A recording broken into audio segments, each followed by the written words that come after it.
मंगलाचरण। वंदेहं श्रीगुरु श्रीयुतपदकमलं श्रीगुरुन् वैष्णवानं च श्रीरूपं साग्रजातं सहगणा रघुनाथन्वितं तं सजीवम् साद्वैतं सावधूतं परिजनसहितं कृष्णचैतन्यदेवम् श्रीराधा कृष्णपादान् सहगणललिता श्रीविशाखान् विशाखाश्च नमो विपदाय कृष्णपृष्ठाय भूतले श्रीमति भक्ति वेदांत स्वामिन् इति नामिने नमस्ते सरस्वती देवी गौरवाणी प्रचारिणी विशेषा शून्यवादी पाश्चात्य देशतारिणी जय श्री कृष्ण चैतन्य प्रभु नित्यानंद श्री अद्वैत गदाधरा श्रीवासादि गौरा भक्तवृंदा हरे कृष्ण कृष्ण कृष्ण हरे हरे हरे राम हरे राम राम राम हरे हरे। हरे कृष्ण। श्रील प्रभुपाद ने जय। सर्वने जय श्री कृष्ण। हरे कृष्ण माता जी, धन्यवाद माता जी। हरे कृष्ण सर्व भक्तों ने श्रीला प्रभुपाद की जय, श्री राधा गोविंद जय। माता जी। आप शुरू कर सको श्लोक। हाँ जी। अध्याय 18 त्यागनी पूर्णता। अर्जुन उवाच सन्न्यास्यस्य महाबाहो तत्त्वमिच्छामि वेदितुम् त्यागरुत्सच ऋषिकेश पृथक् केशिनिषूदन। अर्जुने કહ્યું, હે મહાબાહુ, હું સંન્યાસ ત્યાગનો ઉદ્દેશ્ય જાણવા ઈચ્છું છું, અને હે કેશિનિષૂદન, હે ઋષિકેશ, હું ત્યાગમય જીવન સંન્યાસ આશ્રમ વિશે પણ જાણવા ઈચ્છું છું. श्री भगवानुवाच काम्यानां कर्मणां न्यासं सन्न्यासं कवयो विदुः सर्वकर्मफलत्यागं प्राहुस्त्यागं विचक्षणाः। પૂર્ણ પુરુષોત્તમ પરમેશ્વર બોલ્યા કે ભૌતિક ઈચ્છા પર આધારિત કાર્યોના પરિત્યાગને વિદ્વાનો સંન્યાસ કહે છે, અને સર્વ કર્મોના ફળ ત્યાગને બુદ્ધિશાળી લોકો ત્યાગ કહે છે. त्याज्यं दोषवदित्येके कर्म प्राहुर्मनीषिणः यज्ञदानतपः कर्म न त्याज्यमिति चापरे। કેટલાક વિદ્વાનો જણાવે છે કે સર્વ પ્રકારના સકામ કર્મોને દોષપૂર્ણ ગણીને ત્યજવા જોઈએ, છતાં અન્ય વિદ્વાનો માને છે કે યજ્ઞ, દાન તથા તપના કાર્યો કદાપી ત્યજવા ન જોઈએ. निश्चयं शृणु मे तत्र त्यागे भरतसत्तम त्यागो हि पुरुषव्याघ्र त्रिविधः संप्रकीर्तितः। હે ભરત શ્રેષ્ઠ, હવે ત્યાગ વિશે મારો નિર્ણય સાંભળ. હે નરશાર્દુલ, શાસ્ત્રોમાં ત્યાગ 3 પ્રકારનો કહેવામાં આવ્યો છે. યજ્ઞદાન તપઃ કર્મ ન ત્યાજ્યમ કાર્યમેવ તત યજ્ઞો દાનમ તપશ્ચૈવ પાવનાની મનીષિણામ. યજ્ઞ, દાન તથા તપના કાર્યોનો કદાપી ત્યાગ કરવો ન જોઈએ, પણ તે અવશ્ય કરવા જોઈએ. ખરેખર યજ્ઞ, દાન તથા તપ મહાત્માઓને પણ શુદ્ધ કરે છે. એતાન્યપી તુ કર્માણિ સંગમ ત્યક્ત્વા ફલાનિ ચ કર્તવ્યાનિતિ મે પાર્થ નિશ્ચિતમ મતમુત્તમમ. આ બધા કાર્યો કોઈ પણ પ્રકારની આસક્તિ કે ફળની આશા રાખ્યા વગર કરવા જોઈએ.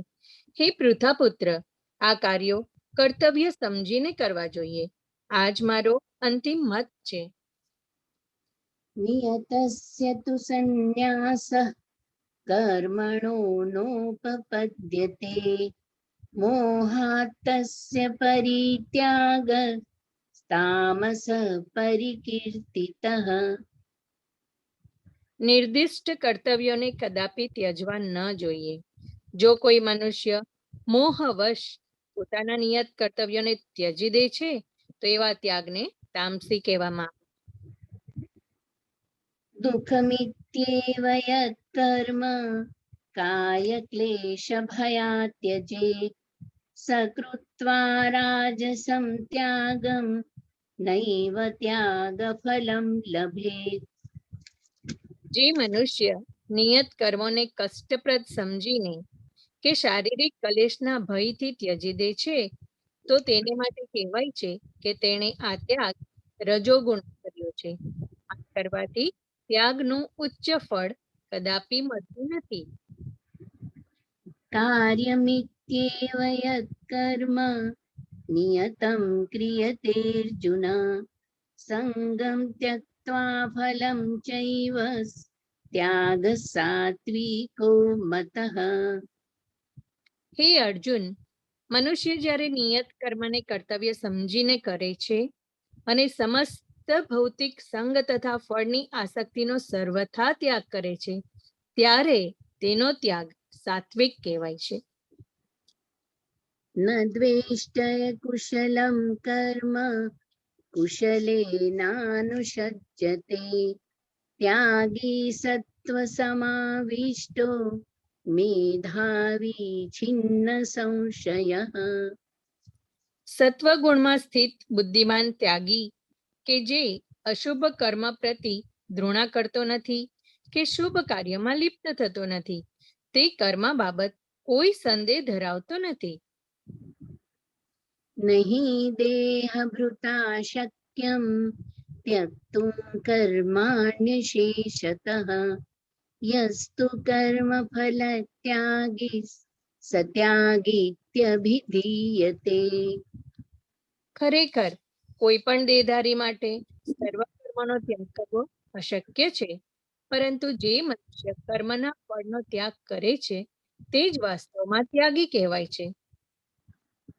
અનિષ્ટમિષ્ટમ મિશ્રમ ચ ત્રિવિધમ કર્મણ ફલમ ભવત્યત્યાગિનાં પ્રેત્ય ન તુ સંન્યાસિનાં ક્વચિત.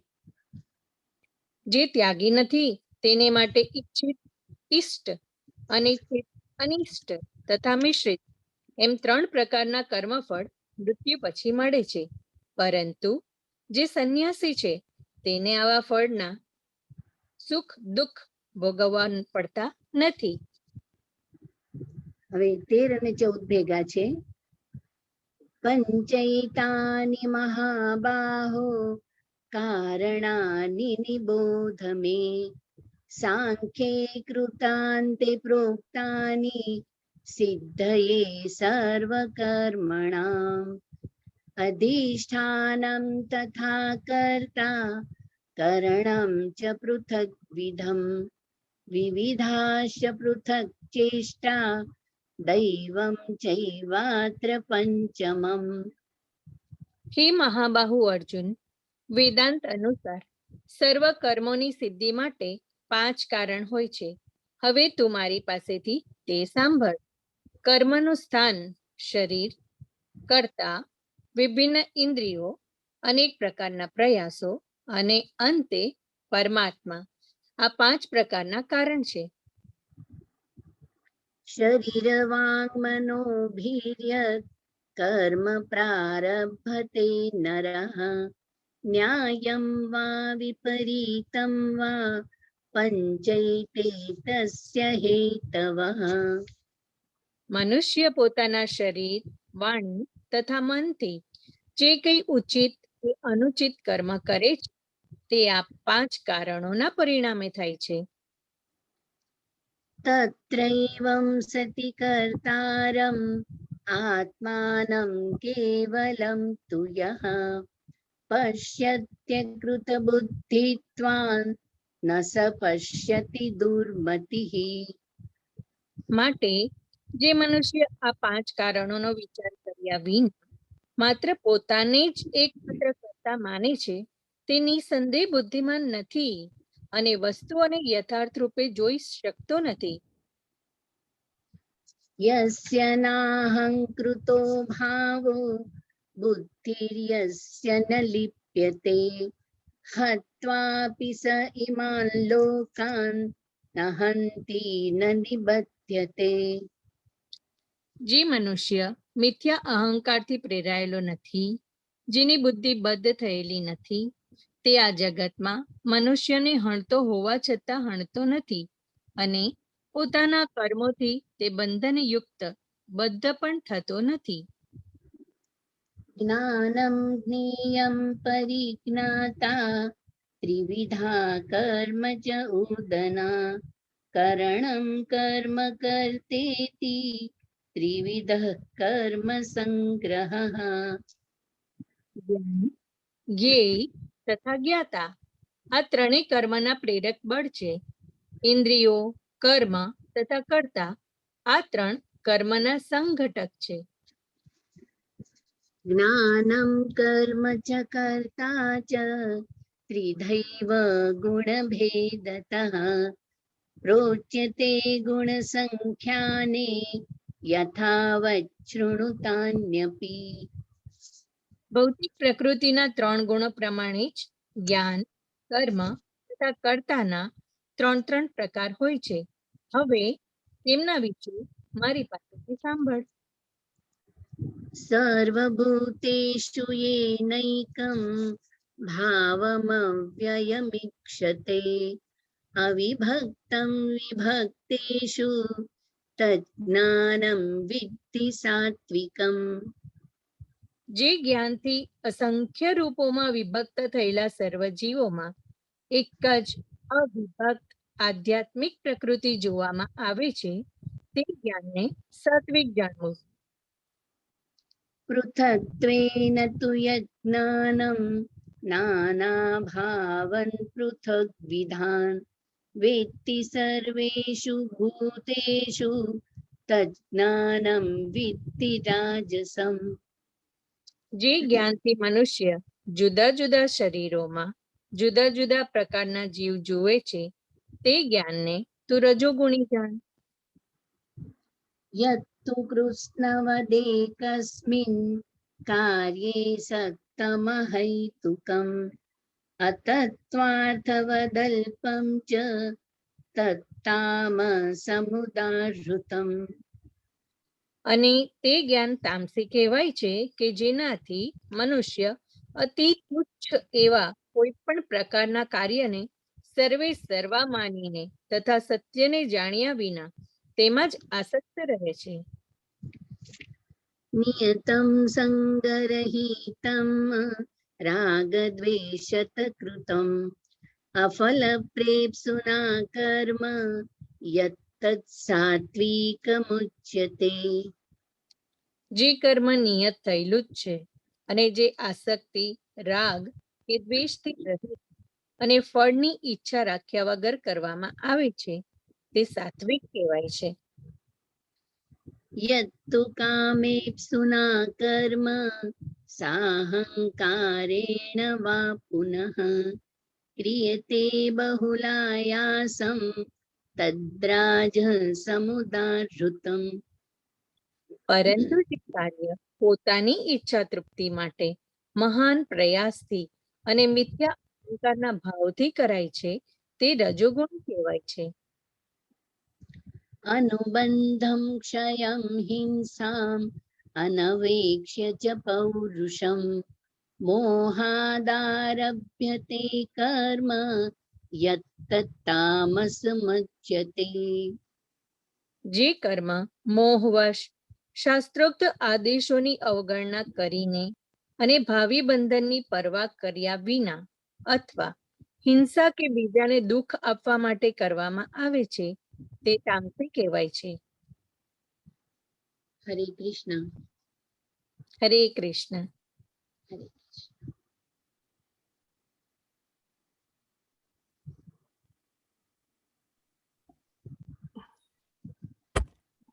हरे कृष्ण हर्षा माताजी, हरे कृष्ण दीप्ति माताजी, धन्यवाद हर्षा माताजी, धन्यवाद दीप्ति माताजी. हरे तो आज આપણે 25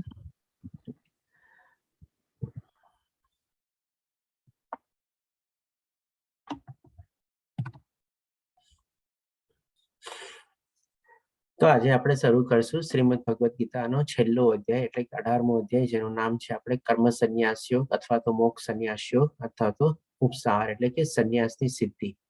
આપણે આ 3 વિભાગમાં ડિવાઈડ કરેલા છે. આજે આપણે 1 થી 25 શ્લોકા લીધા. આપણે કાલે આપણે 26 થી લઈને 48મી શ્લોક લેશું એટલે કે 23 શ્લોક કાલે લેશું. આજે 25 લીધા, કાલે 23 લેશું અને પછી જે 48 પછી જે બાકીના 30 શ્લોક બચશે આપણે 49 થી લઈને 78મો શ્લોક સુધી આપણે છેલ્લે દિવસે એટલે કે પરમ દિવસે આપણે લેશું. આ રીતે આપણે 3 ભાગમાં ડિવાઈડ કરેલું છે કારણ કે આપણે 3 તારીખે આપણે અક્ષય તૃતીયાના સારા દિવસે આપણે આની પૂર્ણાહુતિ કરવાની છે આપણા યજ્ઞની. તો એ રીતે હવે આપણે આગળ વધીએ. હવે આજે છેલ્લો અધ્યાય જે છે જેમાં શું છે આપણે કે અર્જુનના એક નિવેદનથી આપણે અથવા તો અરજીથી અથવા એક દરખાસ્તથી શરૂઆત થાય છે, નહીં કે કોઈ અર્જુનના પ્રશ્ન દ્વારા. અર્જુનનો કોઈ પ્રશ્ન નથી થતો પણ એક ભગવાન શ્રી કૃષ્ણને અરજી કરે છે અથવા રિક્વેસ્ટ કરે છે કે મને આ ચીજની સમજવાની મારે જે ઈચ્છા છે તો પ્લીઝ મને આ ડિટેલમાં સરસ રીતે સમજાવો. તો એ રીતે આપણે જોઈએ. જ્યારે પહેલા શ્લોકમાં અર્જુન કહે છે, અર્જુને કહ્યું, હે મહાબાહુ, હું સંન્યાસ એટલે કે ત્યાગનો ઉદ્દેશ જાણવા ઈચ્છું છું. અને હે કેશવનિષદન, હે ઋષિકેશ, હું ત્યાગમય જીવન એટલે કે સંન્યાસ આશ્રમ વિશે પણ જાણવા ઈચ્છું છું. એટલે કે અર્જુન આ બે ચીજને અલગ સમજે છે. એટલે કે શું કે ભાઈ ત્યાગ એટલે કે સંન્યાસ એટલે કે જેમ એ સમજે છે કે ભાઈ આપણે બધું છોડી છાડી અને એકાંત જગ્યાએ જવું, ત્યાં જઈને આપણે રહેવું, જેમ કે જંગલમાં રહેવું અને આપણે ભગવાનની ભક્તિ કરવી ને એ રીતે આપણે, તો એ એક થયું આપણે સંન્યાસ. અને પછી બીજું છે કે ભાઈ ત્યાગમય જીવન એટલે કે આપણે આ જીવનમાં રહીને ત્યાગમય જીવન એટલે કે જે સંન્યાસ આશ્રમ જે છે આપણે જેમાં આપણા 4 આશ્રમ હોય છે, બ્રહ્મચર્ય, ગ્રહસ્થ, વનપ્રસ્થ અને સંન્યાસ. તો આ સંસારમાં રહીને એટલે કે આ જીવનમાં રહીને ભૌતિક દુનિયામાં રહીને આપણે કેવી રીતે આપણું સંન્યાસ આશ્રમ પાડી શકીએ. એટલે કે આ બે અલગ અલગ ચીજ અર્જુન ડિટેલમાં સમજવા માંગે છે. એટલે ભગવાન શ્રી કૃષ્ણને વિનંતી કરે છે કે હું આ બે વિશે જાણવા ઈચ્છું છું. તો હવે જે પ્રમાણે અર્જુન સમજે છે એ પ્રમાણે આપણને પણ છે ને આજની તારીખમાં ઘણા બધા આવા કન્ફ્યુઝન છે કે ભાઈ કેવી રીતે આપણે માની લો આપણે જેમ પ્રમાણે રોજબરોજના કામમાં ને બધામાં આપણે પ્રવૃત્ત હોઈએ, આપણે કંઈક ને કંઈક આપણું બિઝનેસ હોય, પ્રોફેશન હોય કે જોબ કરતા હોય કે કંઈ બી એવું હોય, અને સાથે સાથે આપણને ભક્તિ કરવાનું જે પ્રમાણે આપણને ભગવદ્ ગીતામાં જાણ્યું આપણને કે અલ્ટિમેટલી આપણે ભગવાનની ભક્તિ કરવાની છે કારણ કે આપણા જીવનનું એકમાત્ર લક્ષ્ય શું છે તો કે ભગવાનની પ્રાપ્તિ. અને પ્રાપ્તિ કરવાનો રસ્તો શું છે તો કે ભાઈ આપણે ભગવાનની ભક્તિ કરીને એને પ્રાપ્ત કરવાની છે આપણે. તો પછી કેવી રીતે કરવું આપણે? એટલે કે આ જે પ્રશ્ન હતો અથવા તો અર્જુનના પ્રશ્ન દ્વારા જે ભગવાન શ્રી કૃષ્ણ નિવેદન કરવાનું ઈચ્છે છે કે હું જાણવા ઈચ્છું છું, તો આપણને પણ એ બધી ચીજ જાણવાની અત્યારે ઘણી ઈચ્છા થાય છે કે ભાઈ આ કેવી રીતે કરવું મારે અલ્ટિમેટલી મારો સંસાર નિભાવવો. આપણે બધા અત્યારે સંસારી છીએ, આપણે બધા પોતપોતાનું આપણું ફેમિલી પરિવાર ને બધું છે અને એમાં આપણે સરસ રીતે પ્રવૃત્ત થયેલા છે. તો ભાઈ આમાં મારે ભક્તિમય આપણે જીવન કેવી રીતે જીવવું અથવા તો સંન્યાસ વાળું જીવન આપણે ત્યાગમય જીવન કેવી રીતે જીવવું, અને જો આપણે બધું છોડી છાડીને જવું હોય તો ક્યારે જવું, કેવી રીતે જવું, શું કામે જવું, એ બધા પ્રશ્ન આપણને થાય, એ બધી બી જાણવાની ઈચ્છા થાય. એટલે જે પ્રમાણે અર્જુન જાણવાની ઈચ્છા વ્યક્ત કરે છે આપણને પણ જાણવાની ઘણી ઈચ્છા થાય આપણને. હવે જે પ્રમાણે અર્જુન જાણવા ઈચ્છે છે તો એ વખતમાં બી છે ને આ બધી ચીજને લઈને છે ને ઘણા બધા એવા અલગ અલગ મંતવ્યો હતા. એવું નથી કે આપણે એક પાક્કો રીતે લખેલું હતું કે આમ જ કરવાનું કે એવી રીતે કરવાનું. બધા લોકોના આપણા શાસ્ત્રોમાં બધા નિર્દેશ ને બધું આપેલું છે. તેમ છતાં બધા એ પ્રમાણે અલગ અલગ બધા મંતવ્ય પોતપોતાના પ્રમાણે કેળવેલા હતા. તો ભગવાન શ્રી કૃષ્ણ આ સમજાવવા પહેલા અલગ અલગ મંતવ્યો બી આપણને કહેશે કે આ રીતે કોક વિચારે છે, કોકનું આવું માનવું છે, કોક વિદ્વાન આમ કે છે, કોક બુદ્ધિમાન આમ કે છે. એમ કરીને આપણને લગભગ 4 મંતવ્ય જણાવશે. પછી ભગવાન શ્રી કૃષ્ણ પોતાનું આપણને મંતવ્ય બી જણાવશે અને આપણને અંતમાં એ બી કહેશે કે આ જ મારો અંતિમ મત છે. એવી રીતે આપણને સમજાવશે. તો હવે આપણે જોઈએ કે ભગવાન શ્રી કૃષ્ણ શું જવાબ આપે છે. તો ભગવાન શ્રી કૃષ્ણ બીજા શ્લોકમાં કહે છે, પૂર્ણ પુરુષોત્તમ પરમેશ્વર બોલ્યા, ભૌતિક ઈચ્છા આધારિત કાર્યોનો પરિત્યાગને વિદ્વાનો સંન્યાસ કહે છે. એટલે કે આ ભગવાન શ્રી કૃષ્ણ નથી કહેતા, પણ એમના વતી એટલે કે જે વિદ્વાનો છે એ લોકોનું જે મંતવ્ય છે એ ભગવાન શ્રી કૃષ્ણ અર્જુનને દર્શાવે છે કે શું કહે છે કે ભાઈ ભૌતિક ઈચ્છા એટલે કે જે આપણને મોહ માયા આકર્ષણ ને બધી ઈચ્છાઓ થાય છે અલગ અલગ પ્રકારની, અને એના લીધે આપણે બધા કાર્યમાં પ્રવૃત્ત થઈએ છીએ. આપણી લાગણી જોડાય છે. લાગણી જોડાઈને આપણને એને મેળવવાની ઈચ્છા થાય છે, કાં કોઈ ચીજ વસ્તુ, કાં કોઈ વ્યક્તિ, કાં કોઈ આપણને જગ્યાની. એવી રીતે બધી આપણે કાર્યમાં પ્રવૃત્ત થાય છે. તો એ પ્રમાણે જે વિદ્વાન લોકો કહેતા હતા કે ભાઈ આવા બધા કાર્યોને આપણે પરિત્યાગ કરવો જોઈએ, એટલે કે આવા બધા ત્યાગ આપણે છોડી દેવા જોઈએ જે આપણી ભૌતિક ઈચ્છાને આધારિત હોય. અને એ પ્રમાણે કહેતા હતા એ લોકો કે આને સંન્યાસ કહે છે. હવે બીજો મંતવ્ય જાણીએ એ લોકોનો. અને સર્વ કર્મોના ફળ ત્યાગને બુદ્ધિશાળી લોકો ત્યાગ કહે છે. એટલે કે અહીંયા ભગવાન શ્રી કૃષ્ણ બીજો મંતવ્ય જે કહે છે, જેને ભગવાન શ્રી કૃષ્ણ બુદ્ધિશાળી તરીકે કહે છે, અને કહે છે કે ભાઈ કર્મ તો કરવા જોઈએ. એટલે કે એ લોકો એમ કહે છે, પણ શું કરવું જોઈએ કે ભાઈ કર્મફળનો ત્યાગ કરવો જોઈએ, કર્મનો ત્યાગ નહીં કરવાનો. ત્યારે પેલા લોકો કહે છે કે ભાઈ બધા કર્મનો પરિત્યાગ કરવાનો, બીજા લોકો કહે છે કે ભાઈ કર્મફળનો ત્યાગ કરવાનો. હજી ભગવાન શ્રી કૃષ્ણ આગળ બીજા 2 ઓપિનિયન બી બતાવશે. તો ત્રીજા શ્લોકમાં ભગવાન શ્રી કૃષ્ણ કહે છે, કેટલાક વિદ્વાનો પાછા એમ માને છે કે સર્વ પ્રકારના સકામ કર્મોને દોષપૂર્ણ ગણી ત્યજવા જોઈએ. એટલે કે એ લોકોએ જે શું માને છે કે ભાઈ આપણે જે કાંઈ પણ કર્મ કરીએ છીએ બધામાં કંઈક ને કંઈક છે ને ઇનહેરન્ટ જેને કહીએ ને દોષ છે જ આપણે. એટલે કે દોષ વગર આપણે કોઈ કર્મ કરી ન શકીએ. એટલે એ લોકો કહે છે કે ભાઈ આ બધા પ્રકારના સકામ કર્મો એટલે કે ફળની ઈચ્છા વાળા આપણા જે કર્મો છે બધા દોષપૂર્ણ છે અને એને ત્યાગી જવા જોઈએ. એટલે કે આ ત્રીજો ઓપિનિયન થયો. હવે પછી હજી કહે છે, છતાં અન્ય વિદ્વાનો એટલે કે પાછા કેટલાક વિદ્વાનો એમ માને છે કે યજ્ઞ, દાન તથા તપસ્યાના કર્મો કદાપી ત્યજવા ન જોઈએ. એટલે કે આ ચોથો ઓપિનિયન મેળવ્યો. એટલે કે 4 ઓપિનિયન ભગવાન શ્રી કૃષ્ણ જે પ્રમાણે અલગ અલગ મંતવ્યો ત્યારે પ્રચલિત હતા એ વખતમાં બી એ પણ પહેલા ભગવાન શ્રી કૃષ્ણ દર્શાવે છે. તો તમે સમજી શકો છો કે આજની કળિયુગમાં તો આવા કેટલાય બધા પોતપોતાના બધા મંતવ્યો હશે. આપણે તો જે ભગવાન શ્રી કૃષ્ણ આપણને આગળ જે પોતાનું મંતવ્ય જણાવશે અને અંતિમ મત તરીકે કહેશે એ આપણે સ્વીકારવું જોઈએ અને એ જ પ્રમાણે આપણે આગળ વધવું જોઈએ. એટલે કે નહીં કે ભાઈ આપણે કોઈ પણ આપણે કર્મનો પરિત્યાગ ન કરવાનો, જે આપણે પહેલામાં કીધું કે બધા કર્મોનો પરિત્યાગ કરવાનો. પછી બીજામાં કહે છે કે ચાલો ફળનો ત્યાગ કરવાનો, અને ત્રીજામાં પાછું કહે છે કે બધા કર્મો દોષપૂર્ણ છે એટલે એ પણ કર્મને આપણે છોડી દેવાના. એટલે પહેલો અને ત્રીજો ઓપિનિયન જોઈએ તો મોરલેસ આપણે બંને મળે છે, અને બીજા અને ચોથામાં થોડું ડિફરન્ટ ચીજ મળે છે. હવે જોઈએ ભગવાન શ્રી કૃષ્ણ આપણને શું કહે છે. તો ચોથા શ્લોકમાં ભગવાન શ્રી કૃષ્ણ કહે છે, યજ્ઞ, દાન તથા તપસ્યાના કર્મો કદાપી ત્યાગ ન કરવો ન જોઈએ. તે અવશ્ય સંપન્ન કરવા જોઈએ. ખરેખર યજ્ઞ, દાન તથા તપ મહાત્માને પણ શુદ્ધ કરે છે. એટલે કે ભગવાન શ્રી કૃષ્ણ આપણને ચોથા ઓપિનિયન જે છે એની સાથે આપણે પેલા કોઇન્સાઇડ થાય છે અહીંયા કે ચાલો યજ્ઞ, દાન અને તપનો કર્મો કોઈ દી આપણે ત્યાગવા ન જોઈએ અને અવશ્ય સંપન્ન કરવા જોઈએ. હવે ભગવાન શ્રી કૃષ્ણ શું છે, એક પોતાની આગવી સ્ટાઇલ પ્રમાણે પેલા લોકોએ બધા ખાલી પોતપોતાનો ઓપિનિયન કીધો હોય, પણ અહીંયા ભગવાન શ્રી કૃષ્ણ આપણને પુરાવા સાથે બી કહે છે કે ખરેખર યજ્ઞ, દાન તથા તપ મહાત્માઓને પણ શુદ્ધ કરે છે. એટલે કે પોતાનો જે મંતવ્ય ભગવાન શ્રી કૃષ્ણ જે જણાવે છે અહીંયા એની સાથે સાથે એક પ્રૂફ તરીકે અથવા પુરાવા તરીકે બી આપણે એડ કરીને કહે છે કે આવી રીતે બધા મહાત્માઓ પણ પોતે શુદ્ધ થયા છે અને ભગવાનની પ્રાપ્તિ કરેલી છે. હવે ભગવાન શ્રી કૃષ્ણ આપણને આગલા શ્લોકમાં એનું પોતાનું ફાઇનલ મત આપણને જણાવશે. તો ભગવાન શ્રી કૃષ્ણ 6થા શ્લોકમાં કહે છે, આ બધા કાર્યો એટલે ક્યાં કાર્ય, તો કે યજ્ઞ, તપ અને દાનના કાર્યો કોઈ પણ પ્રકારની આસક્તિ કે ફળની આશા રાખ્યા વગર કરવા જોઈએ. એટલે કે હવે આપણે જોઈએ છીએ કે જે આપણને પેલા 4 મંતવ્યો મળ્યા તેમાંથી પહેલો અને ત્રીજો ઓલરેડી ડિસ્કાર્ડ કરે છે ભગવાન શ્રી કૃષ્ણ. બીજા અને ચોથો સાથે પોતાનું સહમત એગ્રી કરે છે અને બંનેને કમ્બાઇન્ડ કરીને આપણને કહે છે કે યજ્ઞ, દાન અને તપ તો આપણે કરવા જ જોઈએ. એવી રીતે મહાત્માઓને પણ શુદ્ધિ પ્રાપ્તિ થઈ છે અથવા એ લોકોને પણ ભગવાનની પ્રાપ્તિ થઈ છે. અને એની સાથે સાથે ભગવાન શ્રી કૃષ્ણ એ પણ એડ કરે છે કે આ બધા કર્મો આપણને કોઈ પણ ફળની આસક્તિ અથવા કોઈ પણ ફળની આપણે ઈચ્છા રાખ્યા વગર કરવા જોઈએ. નહીં તો પછી આપણા કર્મ બંધનથી બંધાઈ જઈએ છીએ આપણે. એ પણ ભગવાન શ્રી કૃષ્ણ આપણને આગલા શ્લોકોમાં આપણને ક્લિયર કરશે. પછી હવે અહીંયા ભગવાન શ્રી કૃષ્ણ પોતાનો ફાઇનલ મંતવ્ય બી આપણને કહે છે, હે પ્રથાપુત્ર, આને કર્તવ્ય સમજીને કરવા જોઈએ. એટલે કે as a matter of duty કરવાના છે એટલે કરવાના જ છે. બસ આ જ મારો અંતિમ મત છે. એટલે કે જેને આપણે કહીએ ને કે સુપ્રીમ કોર્ટનું જેમ ફાઇનલ ડિસિઝન આવી જાય એવી રીતે ભગવાન શ્રી કૃષ્ણ પોતાનો અંતિમ મત જણાવે છે કે યજ્ઞ, દાન અને તપ ક્યારેય ત્યજવા ન જોઈએ, કરવા જ જોઈએ. સાથે સાથે બધા કર્મ બી આપણે ફળની આશા રાખ્યા વગર કરવા જોઈએ.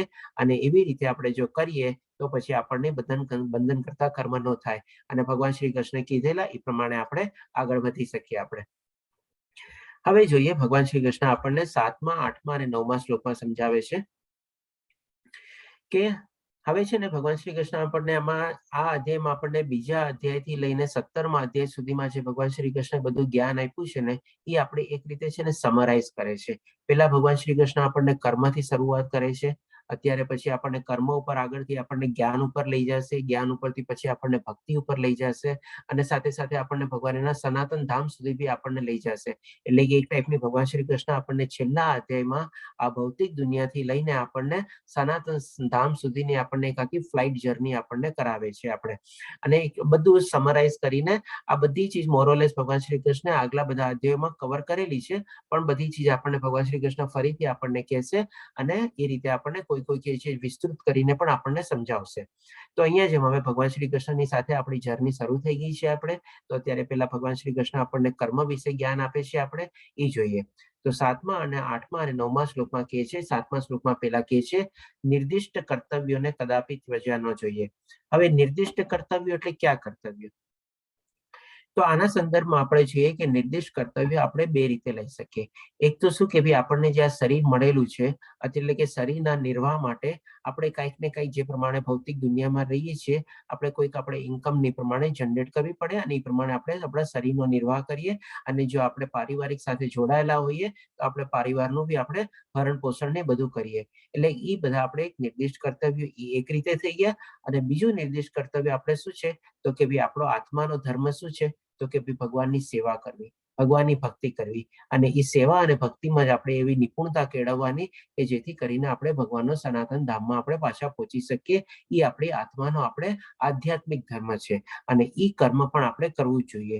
એટલે કે આ રીતે આપણે બે કર્તવ્ય કર્મ આપણે અથવા તો નિર્દિષ્ટ કર્તવ્યો આપણે સમજવા જોઈએ અને એ આપણે as a matter of duty આપણી બનેલી છે એ આપણે કરવા જ જોઈએ. એટલે કે એ ભગવાન શ્રી કૃષ્ણ અહીંયા કહે છે કે નિર્દિષ્ટ કર્તવ્યને કદાપી ત્યજવા ન જોઈએ. એટલે કે આ બે ટાઈપના કર્મને આપણે ક્યારેય છોડવા ન જોઈએ. થ્રુ આઉટ ધ લાઈફ આપણે આ ચીજ કરવાની છે એટલે કરવાની જ છે આપણે. જેમ ભગવાન શ્રી કૃષ્ણ 3જા અધ્યાયમાં બી આપણને સમજાવ્યું હતું કે આપણા શરીર નિર્વાહ માટે બી આપણે કર્મ તો કરવું જ પડે છે. શ્વાસ લઈએ છીએ પણ એક કર્મ જ છે આપણું. તો આવી રીતે આપણા શરીર નિર્વાહ માટે અને સાથે સાથે આપણે પરિવારને બધું હોય ભૌતિક દુનિયામાં રહેતા હોય તો એ પણ એક ટાઈપનું આપણું નિર્દિષ્ટ કર્તવ્ય આપણે લઈ શકીએ. અને બીજું જે આપણે ઇનહેરન્ટ છે આપણે ઓલરેડી કે ભાઈ આપણો આધ્યાત્મિક નેચર જે છે આપણો આત્માનો ભગવાનની સેવા અને ભક્તિ કરવી આ આપણે નિર્દિષ્ટ કર્તવ્ય થઈ ગયા. પછી કહે છે કે જો કોઈ મનુષ્ય મોહવશ પોતાના નિયત કર્તવ્યોને ત્યજી દે છે તો એવા ત્યાગને તામસી કહેવામાં આવે છે. એટલે કે મોહવશ એટલે કે શું કે ભાઈ માની લો મોહ માયા આકર્ષણમાં ને બધા ફસાઈ ગયા અને એમાં કંઈક ને કંઈક એવી ખોટી પ્રવૃત્તિમાં ને બધું લાગી ગયા. જે પ્રમાણે આપણે દૈવાસુર વિભાગ યુગમાં જોયું, 17મા અધ્યાયમાં જોયું આપણે કે ભાઈ આવી કોઈ નેગેટિવ એક્ટિવિટીમાં બધા લાગ્યા. તો એને ભગવાન શ્રી કૃષ્ણ કહે છે એ તામસી છે આપણે. પછી હવે 8મા શ્લોકમાં સમજાવે છે આપણને કે માની લો એવા નેગેટિવ પ્રવૃત્તિઓ મને નથી કરતા, પોતે પ્રવૃત્ત નથી થતા, પણ આવી રીતે કે 8મા શ્લોકમાં કહે છે કે જે મનુષ્ય નિયત કર્મોને કષ્ટપ્રદ સમજીને કે શારીરિક કલેશના ભયથી ત્યજી દે છે તો તેને માટે કહેવાય છે કે તેણે આ ત્યાગ રજોગુણમાં કર્યો છે. એટલે કે આ ચીજ છે ને ઘણી વાર આપણને જોવા મળે છે કે ભાઈ આજે જેમ કે અહીંયા નાનકડો એક એક્ઝામ્પલ આપેલો છે. આપણે કદાચ નાનપણમાં આવું બધું કર્યું બી હોય શું મમ્મી પેટમાં દુખે છે, મમ્મી આજે શરીર ઠીક નથી લાગતું, સ્કૂલે નથી જવું. હવે ઈ બાળક તરીકે, વિદ્યાર્થી તરીકેનું ત્યારે કર્તવ્ય કર્મ શું છે, નિર્દિષ્ટ કર્મ શું છે કે ભાઈ શાળાએ જવું, ત્યાં ભણવું, કરવું, ક્લાસ એટેન્ડ કરવા અને બધું કરવું. પણ શું ના, મમ્મી આજે બહુ પેટમાં દુખે છે, આજે સ્કૂલ જરાય નહીં જવાય, મમ્મી આજે વરસાદ બહુ આવ્યો છે, બહુ પાણી ભરાઈ ગયા છે સ્કૂલ. એટલે કે શું, એમાં એને તકલીફ લાગે છે. એટલે ઈ તકલીફમાંથી છૂટવા માટે અથવા તો એમાંથી આપણે બહાર નીકળવા માટે પોતાનું જે નિર્દિષ્ટ કર્મ છે એ પ્રમાણે ઈ ત્યાગે છે. ખોટું કામ કઈ નથી કરતો, પણ શું આવી રીતે ઈ કરે છે. ખોટું કામ ત્યારે કહેવાય કે ભાઈ સ્કૂલના બહાને કઈ બીજી જગ્યાએ જાતો હોય અને બીજી કોઈ એવી લત લાગેલી હોય તો એ આપણે તામસી કહીએ. પણ આ તો શું, મમ્મીને આવી રીતે કે નથી કરવું. તો એવી જ રીતે હવે આપણા લોકોમાં બી એવું ક્યારેક ક્યારેક થઈ ગયું હોય છે કે ભાઈ શું, ઓફિસનું કામ આપણને ગમતું ન કરતું હોય તો ગમે તેમ કરીને વેઠ ઉતારીએ, આમ કરીએ, તેમ કરીએ, કંઈક ને કંઈક આપણે કામને ટાળવાની કોશિશ કરીએ. ઘરકામમાં કંઈક હોય આપણે તો બી આપણને માની લ્યો ઈ જે ગૃહિણીનો ધર્મ હોય એ પ્રમાણે જે કરવાનું હોય એ બધું કરવાનું જ હોય. પણ એમાં બી લાગે કે ના, હવે મારે તો આખી જિંદગી આ જ કરવાનું છે, મારે આમાં જ થયું, મારી આખી જિંદગી વહી ગઈ, મને હવે આ ગમતું નથી, આમ કરવું નથી. તો એવી રીતે જ્યારે કરીએ, આપણે એના પ્રત્યે ઓલું દેખાડીએ તો એ પણ આપણો રજોગુણી થઈ ગયો, એ રીતે ભગવાન શ્રી કૃષ્ણ કહે છે. અને એનું પછી રિઝલ્ટ બી કે છે, આમ કરવાથી ત્યાગનું ઉચ્ચ ફળ કદાપી મળતું નથી. એટલે ક્યારેય સારું ફળ આપણને મળતું નથી. એ રીતે ભગવાન શ્રી કૃષ્ણ અહીંયા વર્ણવે છે. હવે પછી 9મા શ્લોકમાં કહે છે ભગવાન શ્રી કૃષ્ણ, હે અર્જુન, મનુષ્ય જ્યારે નિયત કર્મને કર્તવ્ય સમજીને કરે છે અને સમસ્ત ભૌતિક સંગ તથા ફળની આસક્તિનો સર્વથા ત્યાગ કરે છે, ત્યારે તેનો ત્યાગ સાત્વિક કહેવાય છે.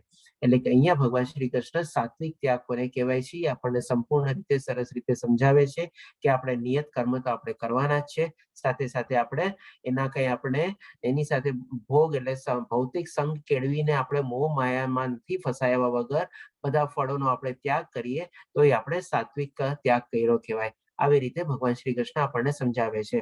જેમ માની લો એક આપણે ગૃહિણીનો જ એક્ઝામ્પલ લઈએ, ઘરમાં સરસ મજાનું આપણે ખાવા પીવાનું બધાનું કરતી હોય, કોઈ ઇન્ટરેસ્ટ હોય, આપણે કહીએ તો એક જાતનું 24/7 જોબ છે આપણે, પણ એની અગેન્સ્ટમાં કોઈની કઈ વળતર મળે છે, કઈ અપેક્ષા બી રાખે છે, કેટલું સરસ રીતે પોતાના બાળકોનું ધ્યાન રાખે, ઘરના પરિવારનું ધ્યાન રાખે, બધું કરે, બધું મન લગાડીને કરે, તો આ રીતે આપણે એનો સાત્વિક ત્યાગ રીતે કહી શકીએ. એવી રીતે મેલ મેમ્બરનું બી લઈ શકીએ આપણે, કંઈક એવું જે પ્રમાણે ઇન્કમ જનરેટ કરતા હોય, પરિવારનો સરસ રીતે ખ્યાલ રાખે અને સાર સંભાળ રાખે અને બધું કઈ એમ ઠીક છે, જે પ્રમાણે આવે છે એ પ્રમાણે બધું એ પ્રમાણે ચાલે છે. આ બધું ચીજ આપણે કહી શકીએ કે આપણો સાત્વિક ત્યાગ છે. એટલે કે as a matter of duty આપણે કરવાનું છે. અને સાથે સાથે જો આપણે આપણી ભક્તિ એમાં એડ કરીએ, જે કરવાની છે આપણે, તો એ રીતે આપણું સરસ મજાનું આપણું જીવન આપણે પસાર કરી શકીએ છીએ. એટલે કે ત્યાગમય જીવન આપણે જીવી શકીએ છીએ.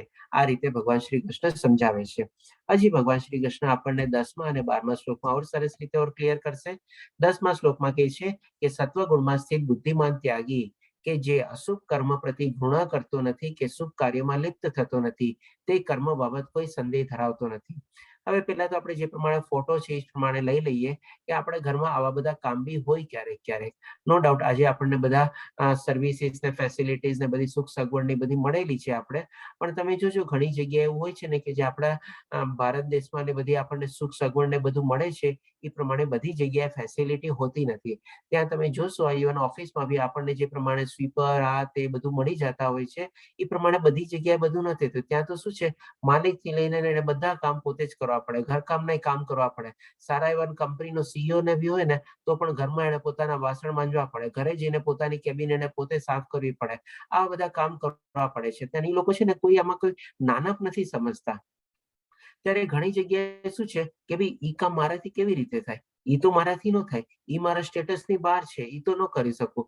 અરે ભાઈ કોઈ બી કર્મ જે છે ઈ જો આપણને કરવું પડવું એવી કોઈ પરિસ્થિતિ અથવા સંજોગો આવી જાય તો આપણે એના પ્રત્યે ઘૃણા નહીં વ્યક્ત કરવાની.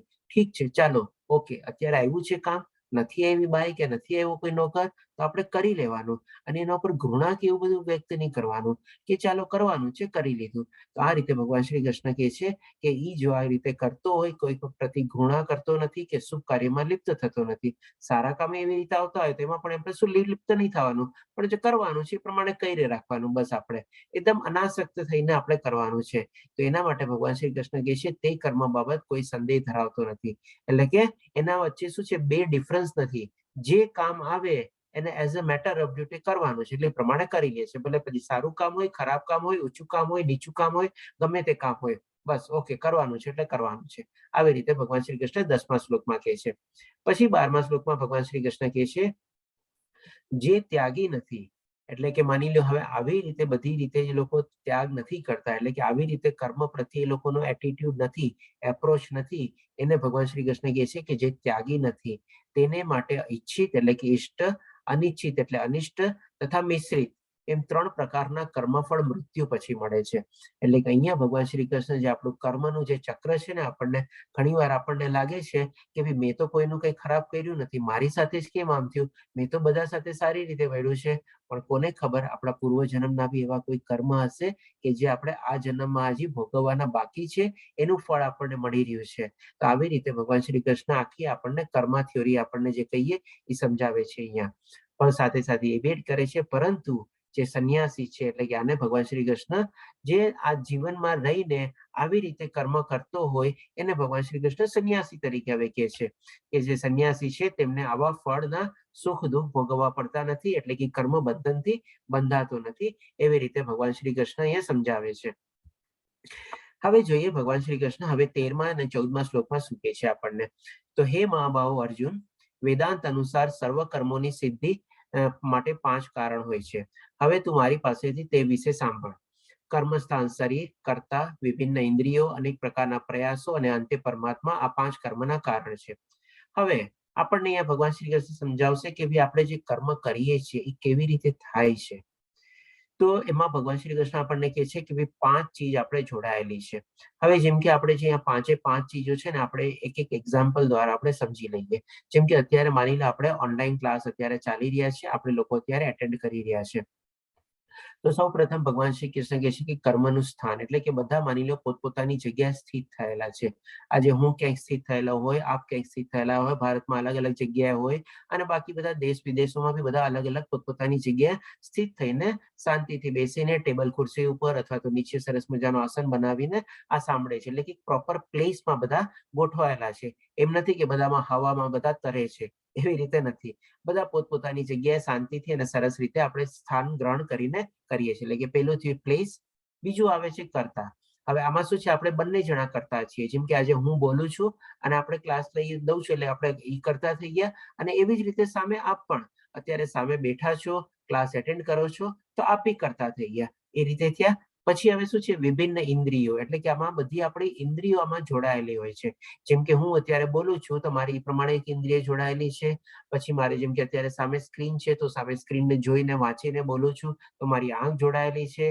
મારા કોઈ બધા જે કર્મેન્દ્રિયો પ્રમાણે જેમ કે હાથના આપણા જેસ્ચર્સ હોય, આપણા આઈબ્રોના મુવમેન્ટ હોય, મોઢું આમ તેમ હલતું હોય કે કાંઈ બધું હોય, એ આપણા બધા કર્મેન્દ્રિયો પણ એવી રીતે પ્રવૃત્ત છે. તો એવી જ રીતે આપણી પણ પ્રવૃત્ત છે. આપ પણ અત્યારે કાનથી સાંભળો છો બધું, આંખેથી આપણી સામે બી સ્ક્રીન ને બધા જે સ્લાઇડ ચેન્જ થાય છે બધા જોવો છો અને એક પોતાનું આપણે પ્રમાણે ધ્યાન લગાડો છો.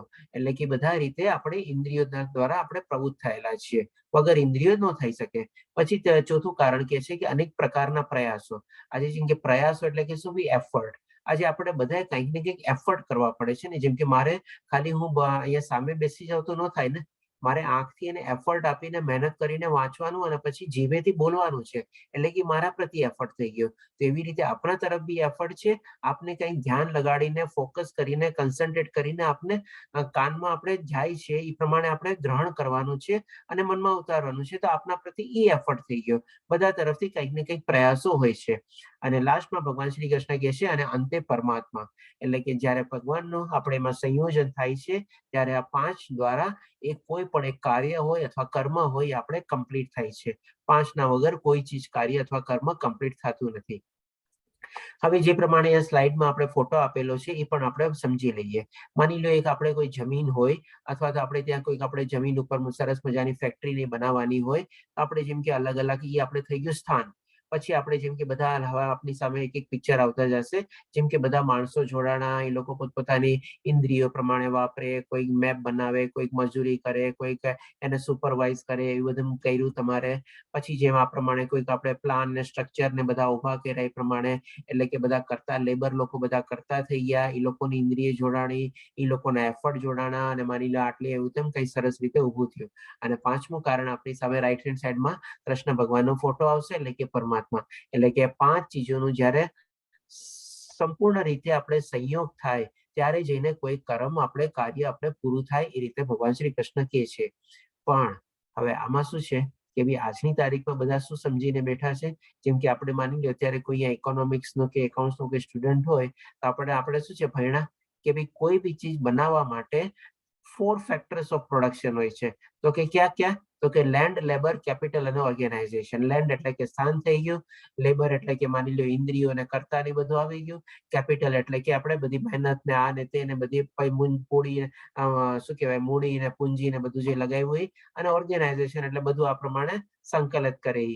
પણ એમાં જે સૌથી વધારે મહત્વનું છે એ પરમાત્મા, એ આપણને કોઈ આપણે જ્ઞાનમાં આપણને જોડાણ થતું નથી. એટલે કે બધા લોકો સમજે છે કે ભાઈ આ 4 ફેક્ટર મળી જાય એટલે કે થઈ ગયું તમારું પ્રોડક્શન. નહીં, પણ ભગવાન શ્રી કૃષ્ણ જે આપણને આ જ્ઞાન આપે છે આમાં કહે છે કે ભાઈ અંતે પરમાત્મા જે છે, ભલે આપણે કહે ને ભાઈ last but not the least, એટલે કે સૌથી વધારે મહત્વનું એ છે જ્યાં સુધી એનો સંયોગ ન થાય ત્યાં સુધી કોઈ કાર્ય પૂરું પડતું નથી. આપણે માનીએ છીએ, જોઈએ છીએ કે એવા કેટલા બધા અઢળક પ્રોજેક્ટો છે જેને આપણે કહે millions and crores of rupees અને ડોલર્સમાં બધા પ્રોજેક્ટો હોય છે. આ 4 કારણ મળી જાય છે, થોડું ઘણું આગળ વધે છે, પણ પછી કેવા બધા ફેલ થાય છે, કેવા બધા આગળ જ પછી નથી વધતા, એટલે કે ટોટલી કોલાપ્સ થઈ જાય છે. એટલે કે આ રીતે શું છે, એમાં જયારે પરમાત્માનું સંગઠન ન થાય ક્યાંથી આગળ વધે?